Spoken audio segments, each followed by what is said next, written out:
So we don't give sermons here, we give talks or messages, and that's what we're going to hear right now.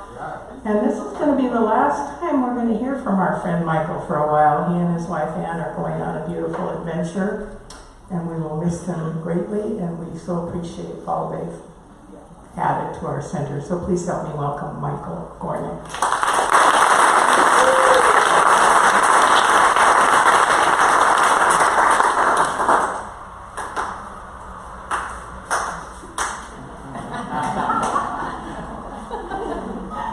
Quite an introduction for a sermon. So let's start with a short meditation.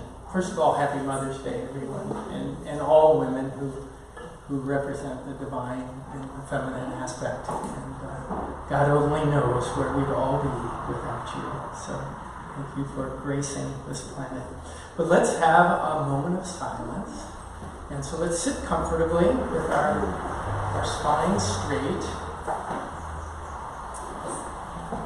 And close your eyes for a moment. And let's just breathe a little bit. We'll do a little measured breathing. And so we'll inhale to a count of 6. We'll hold the breath to a count of 6. We'll exhale to a count of 6. And we'll begin the inhalation right away again. So let's inhale, exhale together first. And inhale. Hold. Exhale. Inhale. Hold. Exhale.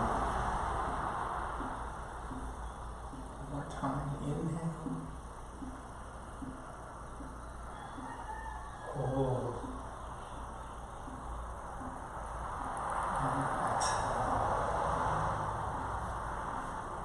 Breath go, let it flow naturally. This reading is adapted from Yogananda's How to Begin a Meditation. Drop your mind into the bottomless well of your heart. Hold the mind on your heart that is bubbling with life-giving blood. Keep your attention tied to the heart until you feel its rhythmic beat. With every heartbeat, feel the pulse of almighty life. Picture that same all-pervading life knocking at the heart door of millions of human beings and of billions of other creatures. This heartthrob constantly, meekly announces the presence of infinite love and power behind the doors of your awareness. Now open and expand your powers of feeling. Feel that love and compassion expanding in all directions. Filling this temple, out across this neighborhood, covering the islands. Keep on expanding that love and compassion beyond the oceans, the continents. And feel this entire planet bathed in that divine love, healing. Holding the highest, all beings, clear focus.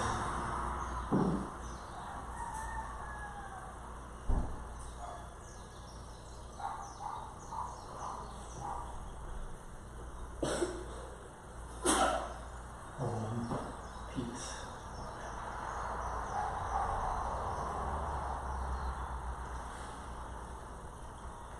So again, happy Mother's Day to everyone. Thanks for being here today. It's my delight to share with you and be with you all one more time. The topic this month fits nicely with Mother's Day, which is about compassion and love for others. And I think most of us, especially most of us who would spend our Sundays coming to a place like this, have awakened to the fact that this is important in our lives. That really a lot of what we're here to do is to learn how to love each other. And though we are pretty bad at it most of the time, it seems like, it is what we're called to do, is to learn how to love. One of the things that can help inspire compassion in us is to think about the human story, which is kind of an amazing journey for any human being. You think about it, we're born completely helpless. We don't know where we came from necessarily, most of us.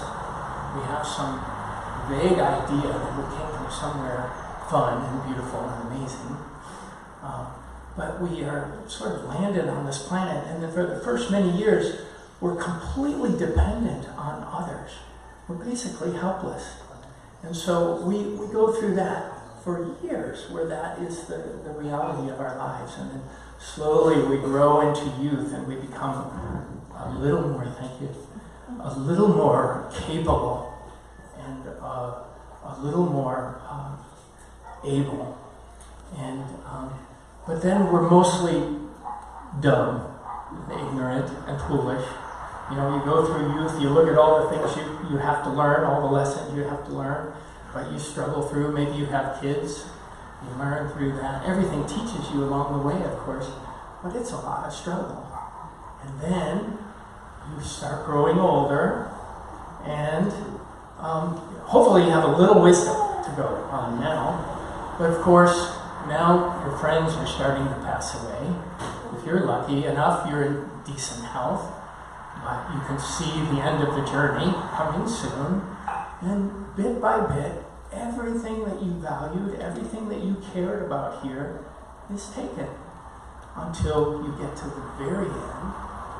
And the great takeaway is there, the end of your life as you know it. And boy, this is a stacked deck in a certain way. And why can we not feel compassion for anyone who has undertaken this journey? You know, it's obvious that it is one rough ride, even in the best of circumstances. So it's helpful to remember that everyone is living this story, and everyone will reach that day where they have to let everything go that they know about. And so this can inspire compassion. In moments that we forget, here's an interesting story to help you, remind you. You might have heard this story. I heard it many years ago, but I've never forgotten it. There was a woman who got on a bus, and she gets on this bus, and the next people get on behind her was this man and 3 young boys. And the boys were just acting out. They were just behaving horribly and annoying everybody on the bus. And this woman is, as you said, leaving spirit at that moment, and going, "Oh my God, would this guy control his kids?" You know. So she finally gets so bad that she says, "Sir, can you please, you know, there's other people on the bus here too." And he says, "I'm so sorry," you know, and they get to talking. Turns out this man's, the boy's mother has passed away. In fact, they're on their way back from the funeral in that moment. So that's sort of their paradigm shift. Oh, yes. Now I remember why it's so important to be compassionate always. And when the behavior is the worst, that is the time to remember it the most.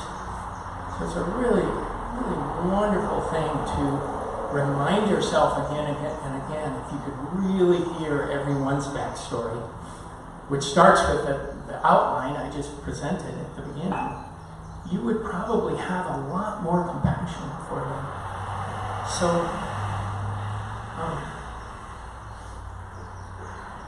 one of the things we find, and this has a lot to do with how we get back in the spirit. How do we get back? And one of the themes that comes up a lot. At Polestar, we had our Monday night Raja Yoga class, which is basically, I was the coordinator of it. It was more discussion and practice and application of the teachings we were all learning.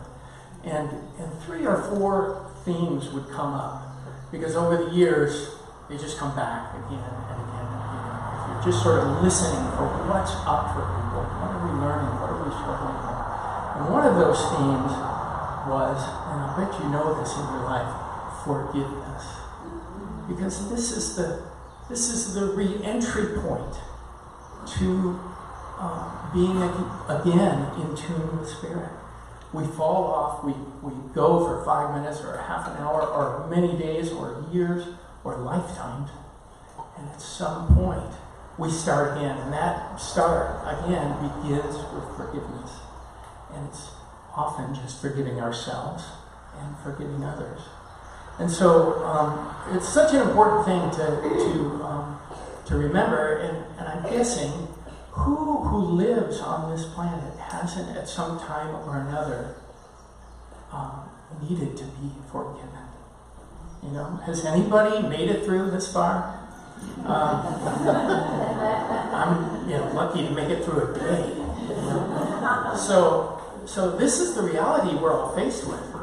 This is also something that can awaken compassion. Because until we get back to that forgiveness, essentially we cannot find ourselves. And another thing is we're disempowering ourselves. When we don't forgive our perceived hurt from another, we're basically giving away our power. Have you ever seen that? You basically lost your sense of self and handed it off to someone else. And there's really never a good reason to do that. So when you find an opportunity for forgiveness, know that this is a blessing for you. It most certainly is. This is an opportunity for you to grow. And it is bound to happen many times in your life that you will need to be forgiven and that you will need to forgive. And that, if you get and I've had a few in recent years that were dramatic for me, where I couldn't do it. I mean, I felt like I couldn't do it, at least not in a day or a week, or it took time. And I was surprised and disappointed with myself in a way, but that was the reality of it. And so you can try prayer. That's one way you can reach beyond your current limitations. That will definitely help you. A beautiful woman, actually her name means Mother of Compassion, Dayamata. Some of you will have heard of her. She ran Yogananda's organization for over 50 years after his death, and she passed away fairly recently. But she had a great little technique that when she ran into that kind of behavior with someone, she would just mentally chant, "Forgive that soul. No, bless that soul, Mother. Bless that soul, Mother. Bless that soul." And she would churn the ether, so to speak, with that prayer, and until that sense of compassion was reawakened again. And so that's a really good trick too, and just not to forget that is your path back to compassion. Is that forgiveness. That is the first step. Yogananda said a very interesting thing. He said, you cannot experience the divine except through your own nervous system. Now this is obvious in a way, you know. I mean, we have our brain, we have the spine, this is sort of the makeup of who we are. In a way, it's like Christ saying the kingdom of heaven is within. And so you realize real quick that you're up against the limits of your neural pathways that to a great extent determine your experience of life.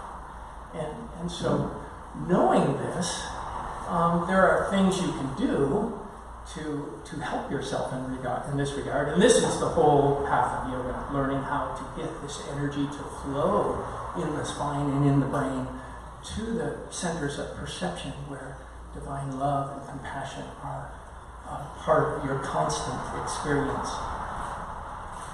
There was a great story I heard a couple of years ago about a guy who he did this sort of as a parlor trick, but I think it won him 15 minutes of fame because it ended up being a very interesting thing.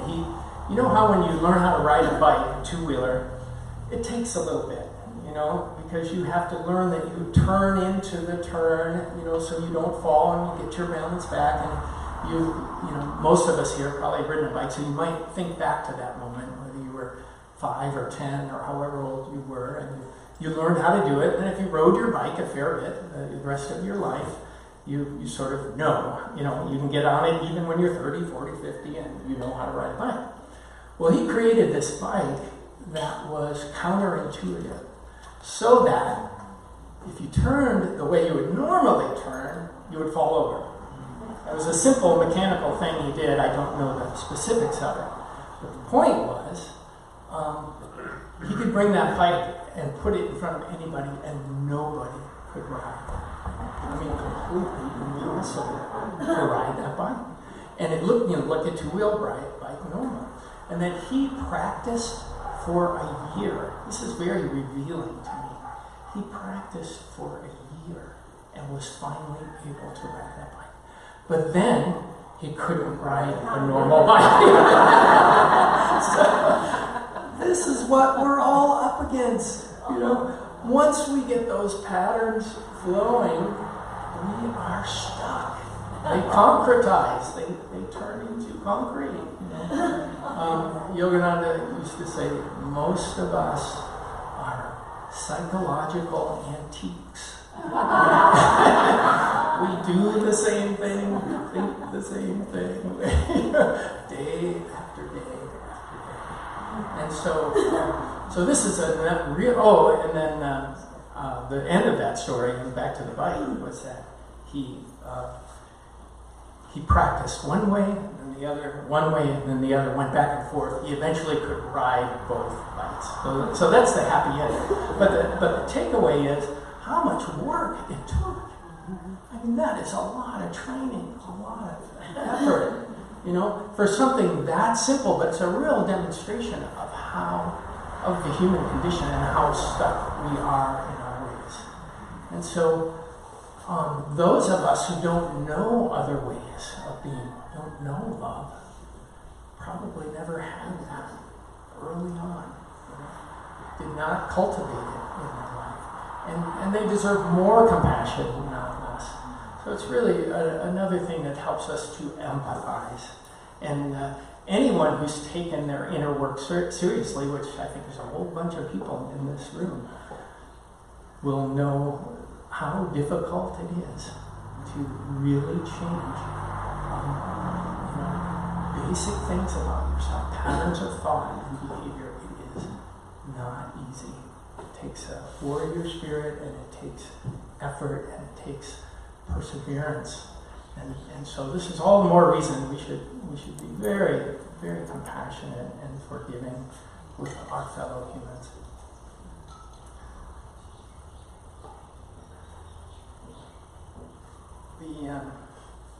In India, the culture is such that it's got a long history of a very spiritualized culture.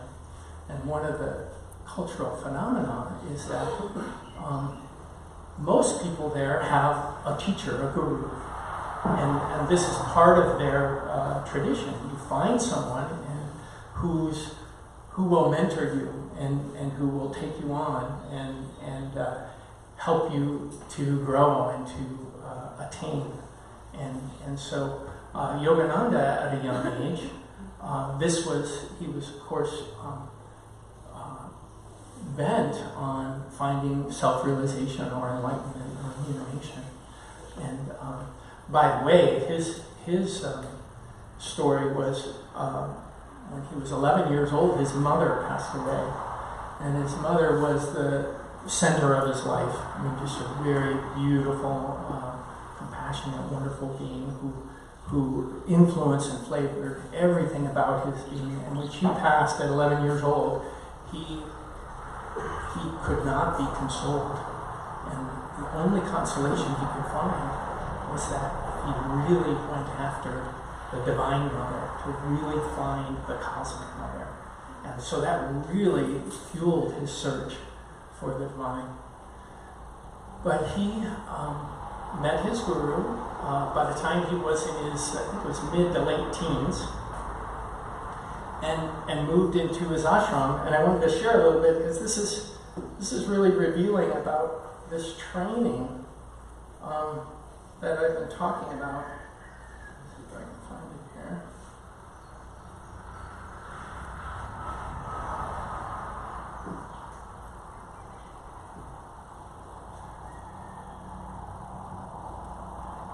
So,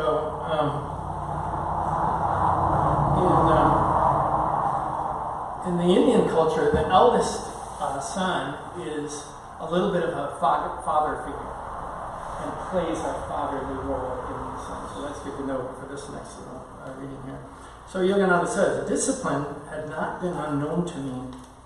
At home, father was strict, Ananta often severe, but Sri Yukteswar, this is Yogananda's guru, Sri Yukteswar's training cannot be described as other than drastic.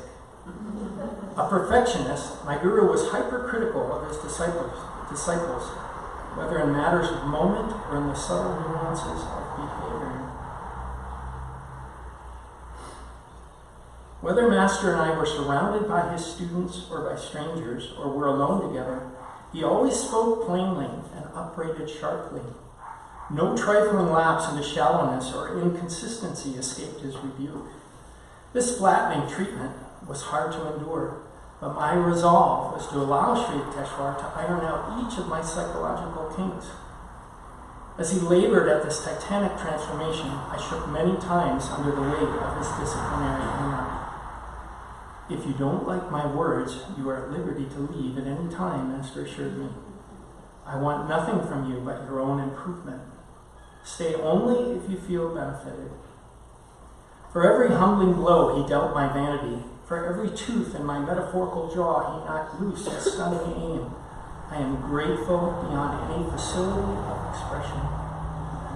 The hard core of human egotism is difficult to dislodge, except rudely.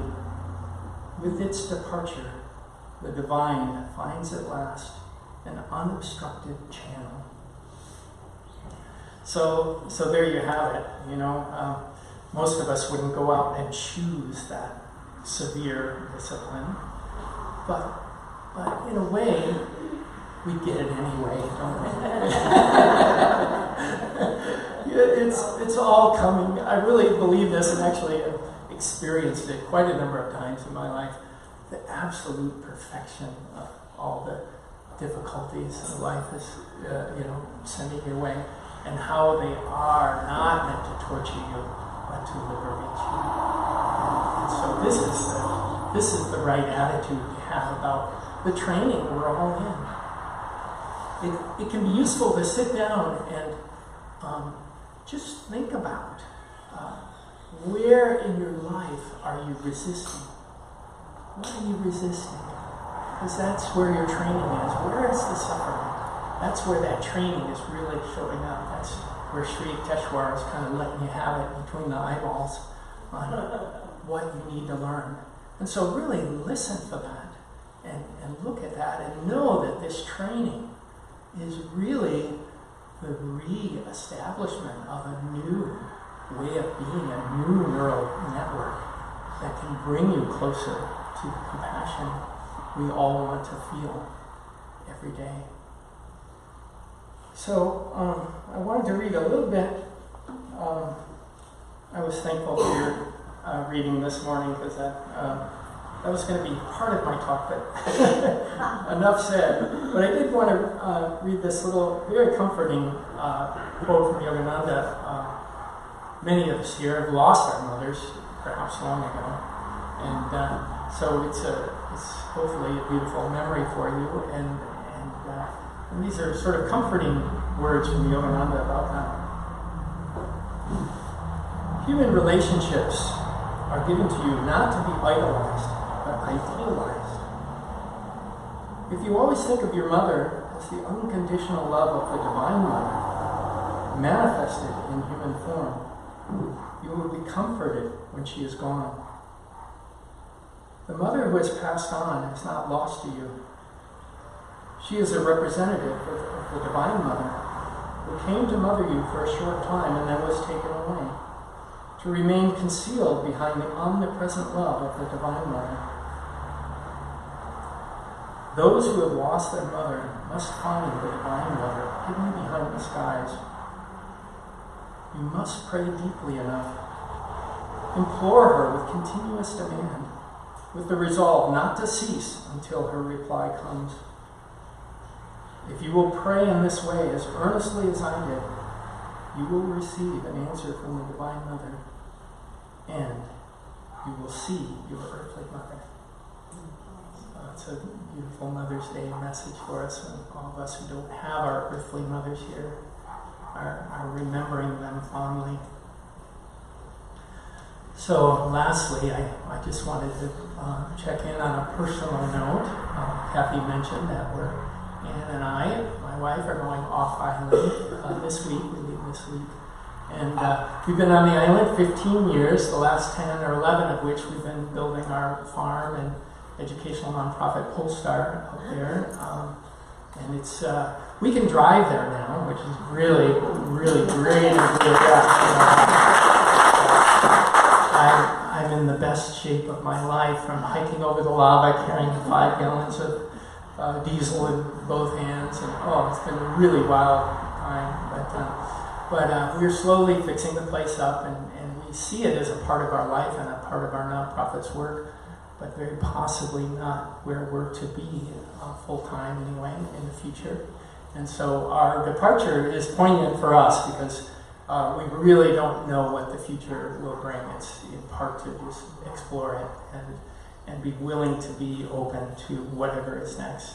So that's the spirit in which we're going, and I really want to express my gratitude to all of you and to Kathy and everybody who holds this amazing energy here. And we have really benefited a lot from it and been really happy to participate. So mahalo for that, and happy Mother's Day, and God bless you all.